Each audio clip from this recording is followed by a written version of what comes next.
Olá pessoal, hoje nós vamos falar a respeito do momento de inércia de massa, que em mecânica serve para expressar o grau de dificuldade, o grau de resistência à rotação de um corpo ou de um objeto.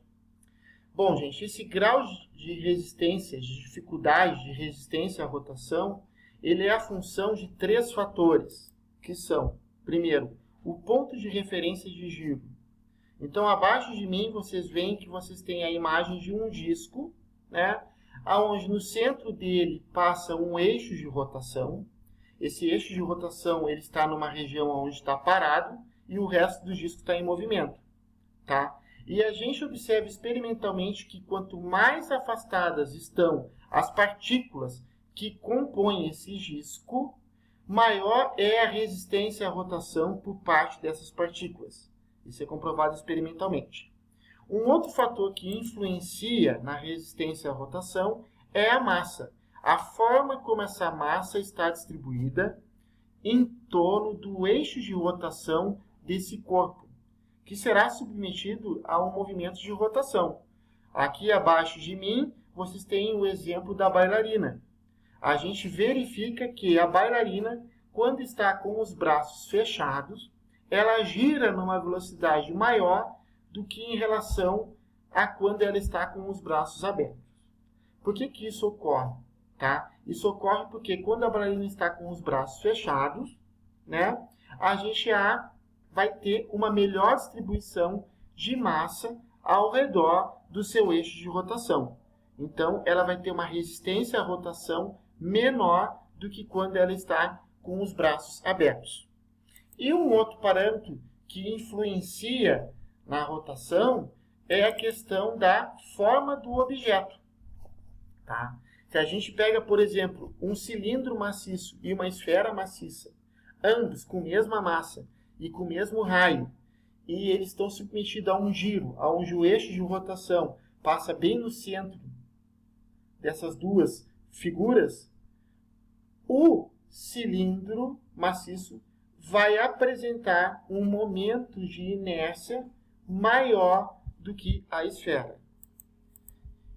E como é que a gente calcula esse momento de inércia? Por exemplo, o momento de inércia para uma partícula de massa m que esteja girando ao redor de um eixo de rotação a uma distância d, a equação que a gente usa é essa. É I igual a m vezes d ao quadrado, onde I é o momento de inércia, expresso em quilos vezes metro ao quadrado, nas unidades. M é a massa do corpo, que tem a unidade quilos. E D é a distância da massa da partícula até o eixo de rotação. Se eu quero calcular o momento de inércia de um conjunto de partículas, tá?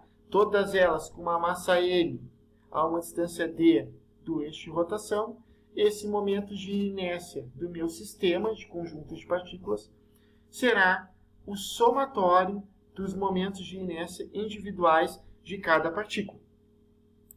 Já se a gente tem um corpo rígido, né, haverá uma equação específica para cada formato de corpo rígido.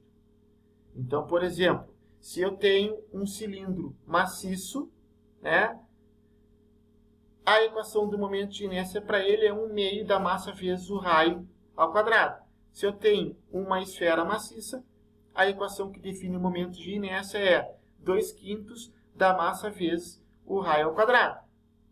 Se eu tenho um cilindro oco, né, ou um anel grosso, a equação do momento de inércia vai ser 1/2 da massa, que multiplica o raio interno ao quadrado mais o raio externo ao quadrado. E por aí vai. Para cada formato de corpo rígido, haverá uma equação de momento de inércia. E como aqui eu trago para vocês uma situação onde eu tenho 3 bastões, né? Os 3 bastões têm o mesmo comprimento, né, de 1 metro. E eu coloco um eixo de rotação no meio desses bastões e vou colocar esferas ao longo desse bastão e vou ver como é que se porta o momento de inércia total do sistema. Então, na situação A, eu tenho um bastão com 2 esferas, cada esfera com uma massa de 3 kg. No bastão B, na situação B, eu tenho o bastão com 4 esferas, cada uma com uma massa de 1,5 kg distribuídas. E no bastão C, eu tenho 6 esferas distribuídas ao longo desse bastão.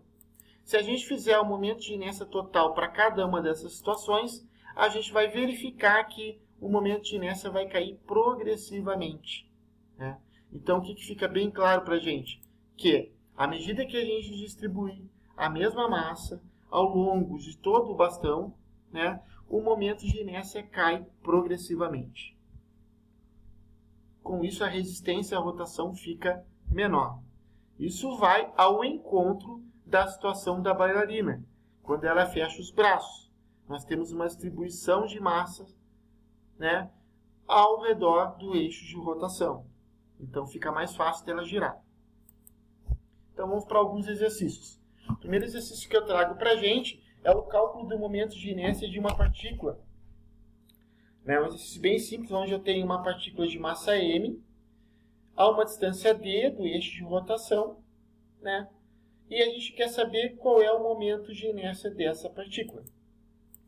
Então, primeiramente, a gente pega os dados do problema, a gente verifica que a massa da partícula é de 0,9 gramas, 0,9 quilos, desculpa.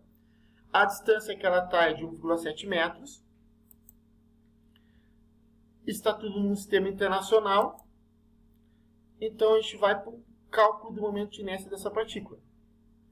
O cálculo de momento de inércia de uma partícula é dado pela equação I igual a m vezes d ao quadrado, quando é uma partícula, né? Substituímos os valores da massa dela, da partícula, e da distância que ela está do eixo de rotação, e chegamos no valor do momento de inércia dessa partícula. Agora eu trago para a gente uma situação do cálculo de momento de inércia de um corpo rígido. Nesse caso aqui, nós temos 2 corpos rígidos. Um é um cilindro maciço e o outro é uma esfera maciça. Ambos os corpos rígidos, tanto a esfera como o cilindro, apresentam a mesma massa e o mesmo raio. E o eixo de rotação passa bem no centro desses 2 corpos rígidos. E a gente quer saber qual deles possui maior momento de inércia. Então, interpretando o problema, primeiramente a gente converte esse raio, que é um raio que ele me deu o raio em centímetro, a gente precisa converter para metro.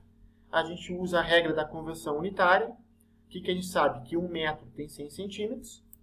Aí nós contamos os centímetros e temos a conversão do raio. O raio é 0,2 metros. Definimos as equações tanto para o momento de inércia do cilindro maciço, como para o momento de inércia da esfera maciça, né? De hipótese disso, a gente pode ir para a resolução do problema. Então, vamos fazer o cálculo do momento de inércia do cilindro. A gente usa a equação 1/2 de massa vezes o raio ao quadrado, substituindo os valores da massa e do raio já convertidos, a gente chega na equação, no valor do momento de inércia do cilindro. Então, esse cilindro tem um momento de inércia de 0,4 kg vezes metro ao quadrado. Façamos a mesma coisa para a esfera, né? Sabendo que a equação que define o momento de inércia da esfera é 2/5 da massa vezes o raio ao quadrado. Substituindo os valores de massa e de raio, a gente chega ao valor do momento de inércia da esfera em torno de 0,32 kg vezes metro ao quadrado. O que isso aqui quer dizer para mim? Isso aqui quer dizer que a gente verifica que o momento de inércia do cilindro, apesar de ser ligeiramente maior do que o da esfera, né, é maior, apesar de ser ligeiramente maior. Isso quer dizer para a gente que o cilindro apresenta uma resistência à rotação maior do que o da esfera. O que isso quer dizer para a gente? Que é mais difícil tu alterar o estado de rotação ou até mesmo colocar o cilindro em rotação quando comparado com a esfera. Por fim, eu trago para a gente o cálculo do momento de inércia de um sistema composto por muitas partes. A situação que eu trago é o seguinte: nós temos aqui o protótipo do rotor de um helicóptero. Esse protótipo ele é composto por uma hélice, que tem um formato esférico, e 3 pás, que tem e 3 pás, que tem um formato de um retângulo. E a gente quer saber qual é o valor do momento de inércia do rotor. Tá? Então, para isso, o que seria o rotor? O rotor é o conjunto da hélice com as 3 pás. Para isso, primeiramente, a gente pega os dados e faz a interpretação do problema, né? Os dados que eu tenho são esses daqui, ó. A massa da hélice é 46,2 kg. O raio da minha hélice é de 32 centímetros. O meu sistema de pás, cada pá tem um comprimento de 4,53 metros. A massa de cada pá é de 181,7 kg. Aqui a gente verifica que nós temos que converter esse raio que está em centímetro para metros, porque sempre o cálculo é dado no sistema internacional. Tá? E a gente verifica que o momento de inércia total vai ser o momento de inércia da hélice mais 3 vezes o momento de inércia da pá. Por que 3 vezes? Porque o sistema é composto por uma hélice e 3 pás. Sendo que a equação que define o momento de inércia da hélice, que é uma esfera, é 2/5 da massa vezes o raio ao quadrado. A hélice tem o formato de uma esfera, né? E as pás têm o formato de uma pá. E a equação que define o momento de inércia de cada uma dessas pás, né? Elas têm o formato de um retângulo, as pás, é 1/3 da massa vezes o comprimento ao quadrado. Então vamos lá. Primeiramente a gente faz a conversão do raio da unidade de 32 centímetros para metro, usando a regra da conversão unitária. Bom, se 1 metro tem 100 centímetros, eu corto centímetros com centímetros e eu vou ter o raio em metros. Agora nós vamos para a aplicação das equações. Então, o cálculo do momento de inércia da esfera no centro do rotor. O momento de inércia é 2/5 da massa da esfera vezes o raio ao quadrado da esfera. Substituindo os valores da massa da esfera e do raio da esfera, a gente chega ao momento de inércia da esfera, sendo equivalente a 1,89 kg vezes metro ao quadrado. Agora vamos para o cálculo do momento de inércia de cada pá da hélice. Então, o cálculo do momento de inércia para uma pá será 1/3 da massa da pá vezes o raio da pá, que corresponde ao comprimento da pá. Né? Então, substituindo os valores da massa da pá e do comprimento da pá, nós temos que o momento de inércia da pá é 1.242,86 kg vezes metro ao quadrado. O que a gente verifica aqui? Que a pá tem um momento de inércia bem maior do que a hélice. Vocês podem verificar. Né? E a gente vê que a pá tem uma massa maior. Né? Isso faz sentido, porque a pá tem uma massa maior e ela tem um comprimento maior. O raio dela é maior do que o da hélice. E teria que ser assim. Agora, por fim, a gente faz o cálculo do momento de inércia total do sistema, que envolve o quê? A contribuição da hélice e a contribuição das 3 pás. É só a gente substituir os valores que a gente achou aqui individual e a gente verifica que o momento de inércia total desse sistema, pessoal, é de 3.730,47 kg vezes metro ao quadrado. Isso é uma maneira de representar a resistência à rotação, uma maneira de representar quantificamente a resistência à rotação que esse meu sistema apresenta. Então, ele tem um momento de inércia total de 3.730,47 kg vezes metro ao quadrado. Sendo que a contribuição maior para esse resultado vem das pás, porque elas apresentam um momento de inércia muitas vezes maior do que o momento de inércia da hélice. Então, por aqui fica o final do nosso conteúdo do momento de inércia. Outros assuntos com relação ao momento de inércia eu abordarei em outras aulas subsequentes. Desejo um ótimo estudo a todos e espero ter contribuído nos seus estudos com relação ao tema momentos de inércia.